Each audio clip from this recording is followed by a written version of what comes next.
1912 में बम्बई विश्वविद्यालय से राजनीति विज्ञान और अर्थशास्त्र से वे स्नातक कर लिए। ठीक है, अर्थशास्त्र और राजनीति उनका सब्जेक्ट था, राजनीति विज्ञान। इन विषयों से वे स्नातक कर लिए। उसके बाद जो बड़ौदा महाराज थे, ठीक है, बड़ौदा के महाराज, उन्हीं के यहाँ ये नौकरी करने लगे। भीमराव अम्बेडकर जी बड़ौदा महाराज के यहाँ नौकरी करने लगे। लेकिन 1913 में उनके पिताजी का देहांत हो जाता है। ठीक है, 1913 में इनके पिताजी का देहांत हो जाता है और पिताजी के देहांत के बाद इनका सिचुएशन जो है और आर्थिक स्थिति काफ़ी कमजोर हो जाता है। ये नौकरी छोड़ देते हैं, नौकरी जो है ये छोड़ देते हैं।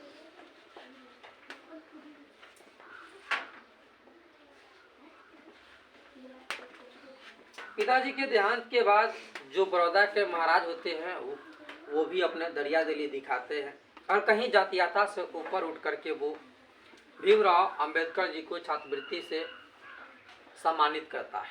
ठीक है, छात्रवृत्ति से उनको सम्मानित करता है और कहता है कि देखो तुम आगे पढ़ाई करो, आगे की पढ़ाई के जो भी खर्चा होंगे वो हम देंगे। ये वादा करते हैं बड़ौदा महाराज। बड़ौदा महाराज के सहायता से ये उच्च शिक्षा प्राप्त करने के लिए पहुंचते हैं न्यूयॉर्क। कहाँ जाते हैं? न्यूयॉर्क, जुलाई 1913 में। ठीक है, जुलाई 1913 में ये न्यूयॉर्क चले जाते हैं पढ़ने के लिए। फर्स्ट टाइम ऐसा कोई स्थिति आया जहां पर उनको जातीयता से कोई परेशानी नहीं हुई। जब वो न्यूयॉर्क पहुंचे तो वह एक ऐसा पैलेस मिला उनको जीवन में पहली बार। ठीक है, जहां पर उनको कोई नहीं कहा कि महार जाति के है, मेरे साथ नहीं रहो, मेरे साथ नहीं बैठो, मेरे साथ खाना नहीं खाओ, तुम मेरे साथ पढ़ाई नहीं करो। यानी कि कहीं वहां पर कहीं भी जातीयता का कोई नामो निशान नहीं था। ये वहां पर सुकून से रहने लगे।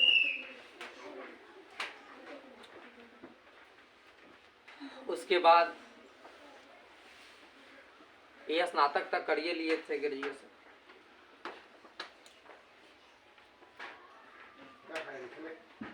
कोलंबिया विश्वविद्यालय से, ठीक है, कोलंबिया विश्वविद्यालय से ये डिग्री प्राप्त करते हैं एमए का, एमए, जिसका फुल फॉर्म होता है मास्टर ऑफ आर्ट। क्या होता है? Master of art.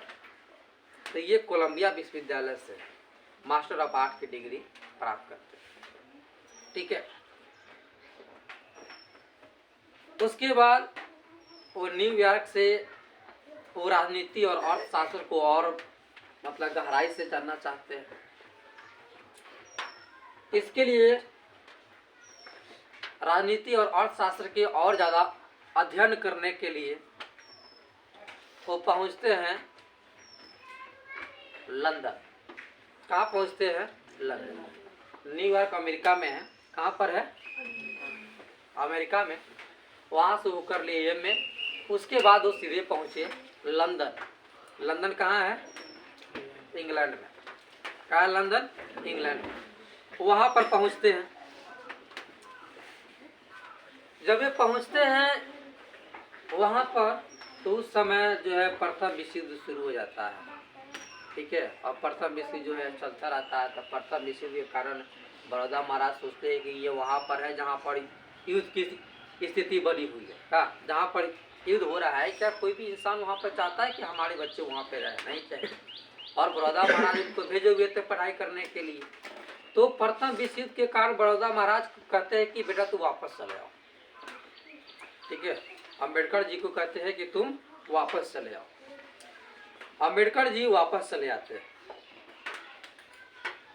ठीक है, वापस आते हैं। तो वापस आने के बाद एक बड़ौदा महाराज कहते हैं कि तुम हमारे यहाँ ही सचिव के पद पर काम करो।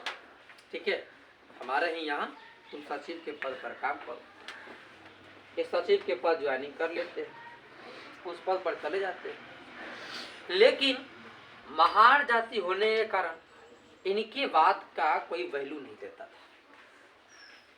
इनकी बात का कोई और कोनो वैल्यू नहीं देता था। इसके कारण वो कहते हैं कि हम इस सचिव पद को छोड़ रहे हैं, सचिव पद पर नहीं रहते। ठीक है, हम सचिव पद पर नहीं रहेंगे, हम सचिव पद को छोड़ रहे हैं। ठीक, वो सचिव पद को छोड़ देते हैं।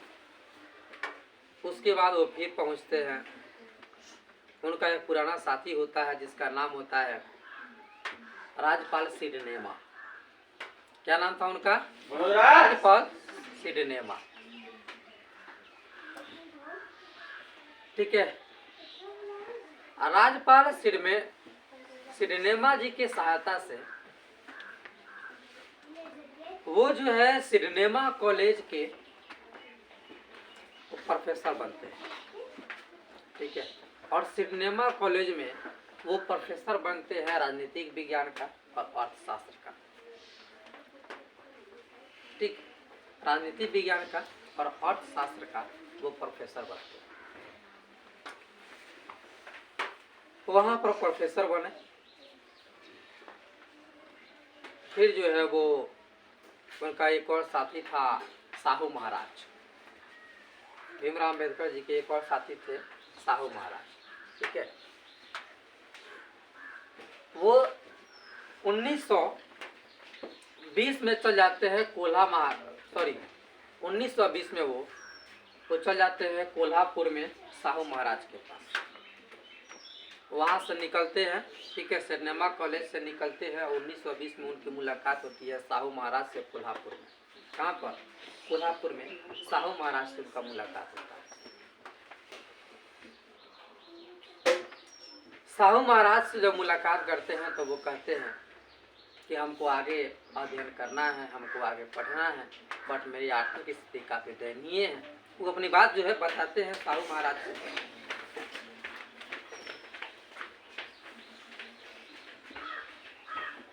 तो साहू महाराज कहते हैं कि हम आपका सहायता करेंगे। ठीक है, साहू महाराज तैयार होते हैं और साहू महाराज के सहायता से वो पुनः फिर पहुंचते हैं लंदन। ठीक है, उनको किसी कॉलेज में उनको प्रोफेसर पद पर रहना था नहीं, बल्कि उनको अध्ययन करना था। जैसे ही साहू महाराज कहते हैं कि हम आपको जो खर्चा होंगे सो देंगे। ठीक है, जब वो वादा कर लेते हैं तो उसके बाद ये पुनः लंदन चल जाते हैं। ठीक है, कहाँ चल जाते हैं? लंदन। और लंदन में ठीक है वहाँ पर रहते हैं 2 साल वहाँ पर रहते हैं। 2 साल में वो 1922 में बैरिस्टर पद हासिल करते हैं। कभी का पद? बैरिस्टर का पद हासिल करते हैं। ठीक, 1922 में ये बैरिस्टर बनते हैं। बैरिस्टर बनने के बाद जो है वो पुनः 1924 में बम्बई, जिसको हम आज मुंबई नाम से जानते हैं, वो पुनः लौट आते हैं। ठीक है, धीरे धीरे यहाँ पर वो रहने लगते हैं। यहाँ की राजनीति में वो अपना रुचि देने लगते हैं।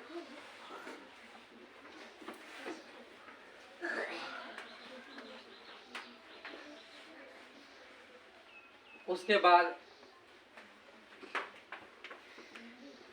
वो जो है अपनी बात रखना चाहते हैं किसी के समक्ष, लेकिन यानी कि वो तरह तरह का विरोध तो करते हैं जाति प्रथा को लेकर के। ठीक है, जैसे ऊंच नीच का भेदभाव था, इसको खत्म करने के लिए वो तरह तरह के मतलब कि अपने जो है वो विरोध जो है वो सरकार के सामने रखते थे। लेकिन हमारे ही देश के कुछ लोग उनकी बातों को दबा देता था। हमारे ही देश के लिए, विदेशी की बात छोड़ो, हमारे ही देश के लोग उनकी बातों को दबा देता था। ठीक है, इसके कारण 1936 में वो एक पार्टी बनाते हैं। पार्टी कब बनाते हैं? ठीक है, सरकार ये घोषणा करती है उस समय जो अंग्रेज सरकार होता है वो घोषणा करता है कि प्रांतीय चुनाव करवाएंगे। कभी हम यानी कि प्रांत पर प्रांत हर जगह पर चुनाव करवाएंगे। ठीक है।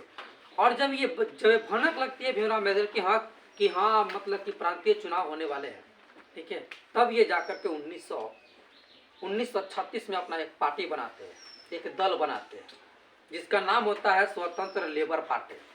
क्या नाम होता है उसका? स्वतंत्र लेबर पार्टी।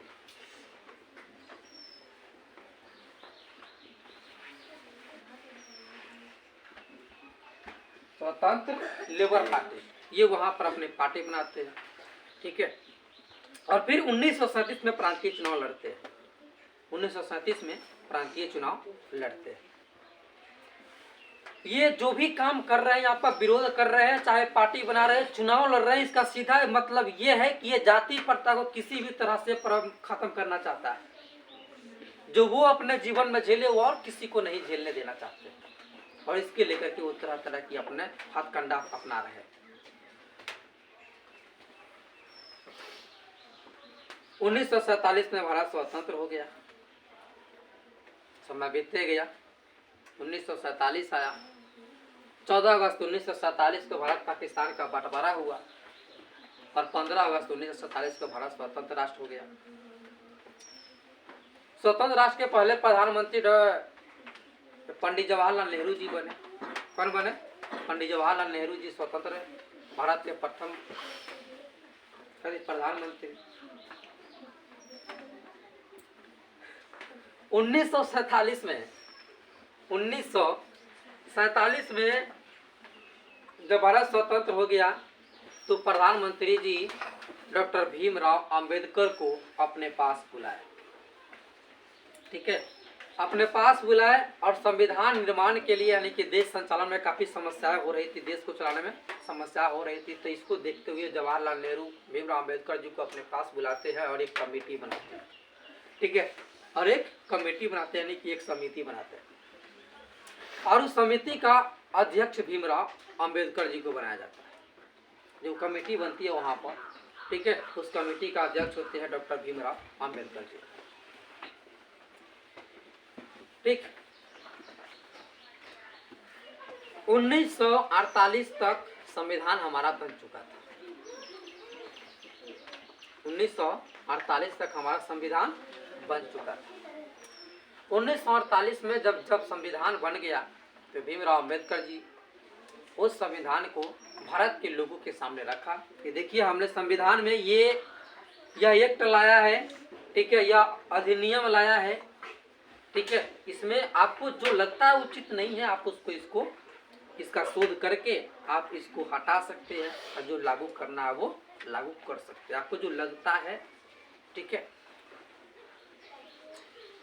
संविधान को 1948 में लोगों के समक्ष रखते हैं।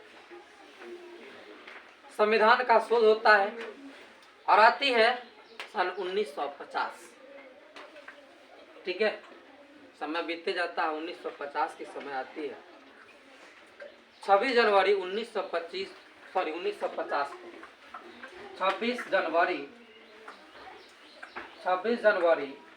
1950 को भारत में संविधान लागू होता है। 26 जनवरी 1950 को भारत में संविधान लागू होता है। ठीक है, और घोषणा होती है कि भारत एक लोकतंत्र राष्ट्र है।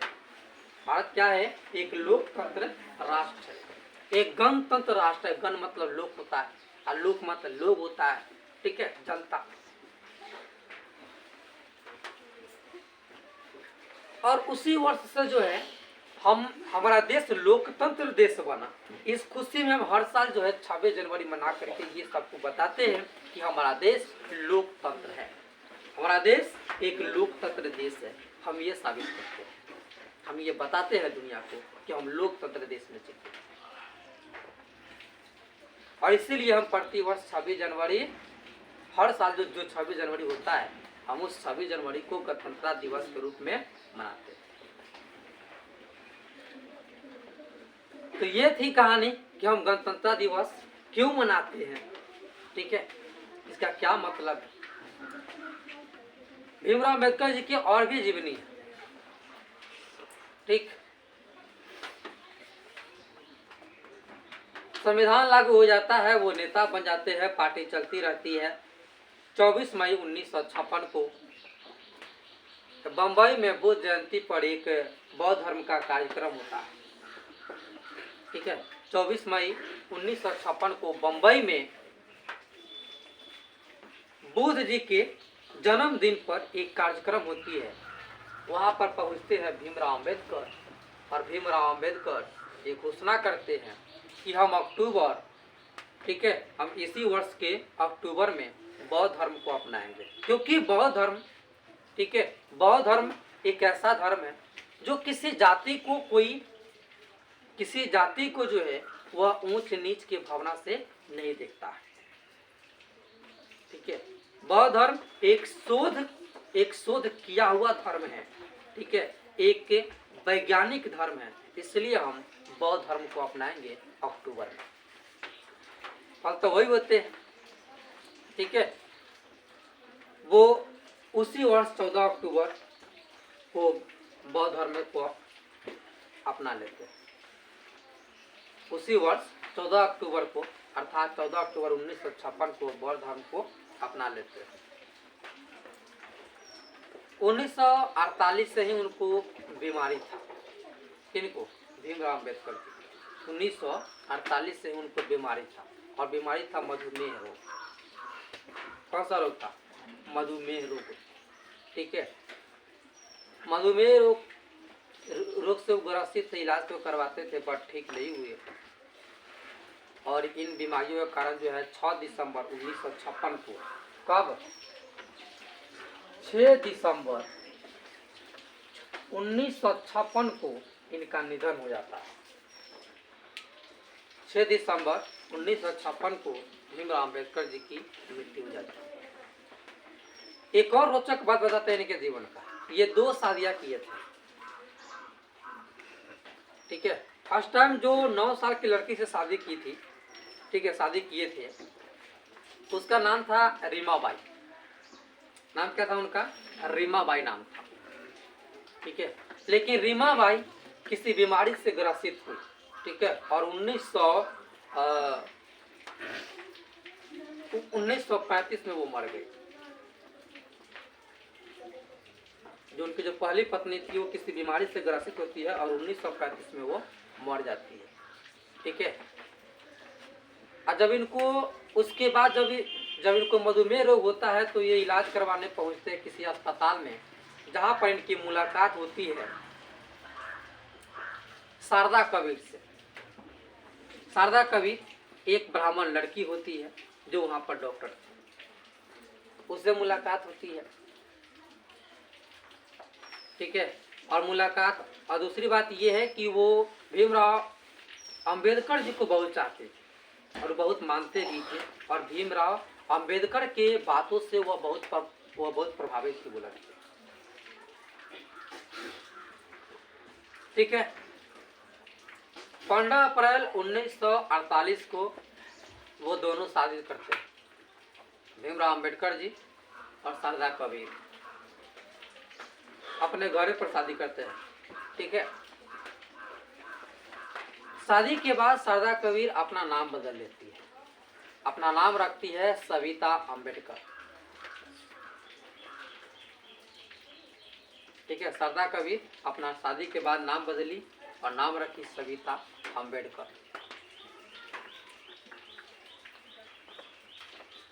भीमराव अंबेडकर जी के निधन के बाद वो तो रही, लेकिन एक शिष्य बन करके भीमराव अंबेडकर जी के जो चाहने वाले लोग थे वो सविता अंबेडकर को माई या सविता माई कह करके बुलाते थे। माई या सविता माई कह करके बुलाते थे। तो ये था भीमराव अंबेडकर जी के जीवन।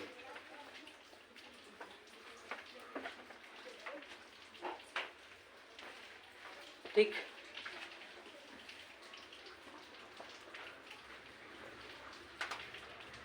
जान रहा था तो, हाँ,